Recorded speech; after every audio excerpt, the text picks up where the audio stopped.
નમસ્કાર વિદ્યાર્થી મિત્રો, વેલકમ બેક ટુ આલ્ફા વિદ્યા સંકુલ યુટ્યુબ ચેનલ. હું દીપ કાનગડ આપનું હાર્દિક સ્વાગત કરું છું. વિદ્યાર્થી મિત્રો, પ્રશ્ન આપણો શું છે? મનુષ્યના દૈહિક કોષોમાં રંગસૂત્ર ખાલી જગ્યા છે.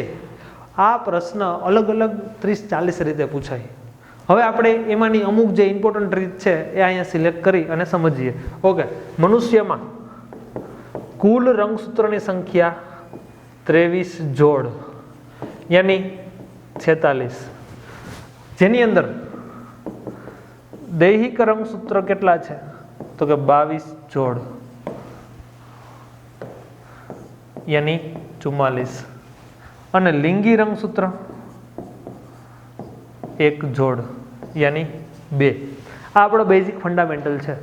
આના આધારે તમને કોઈ પણ MCQ પૂછ્યો હોય તો એનો આન્સર તમે ઇઝીલી આપી શકો. હવે આપણો MCQ શું છે?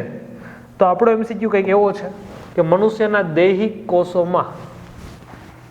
કોષોમાં રંગસૂત્ર એટલે કે શરીરના દેહના કોષોમાં રંગસૂત્ર આ કેટલા થશે? તો કે દૈહિક કોષો, તો દૈહિક રંગસૂત્ર કેટલા છે?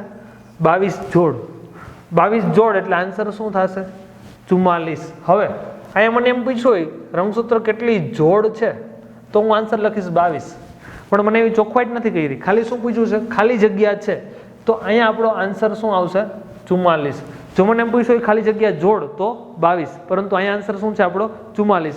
એટલે પ્રશ્ન શું હતો? મનુષ્યના દૈહિક કોષોમાં ખાલી જગ્યા, મનુષ્યના દૈહિક કોષોમાં રંગસૂત્ર ખાલી જગ્યા છે, તો આન્સર આવશે 44 અથવા તો 22 જોડ.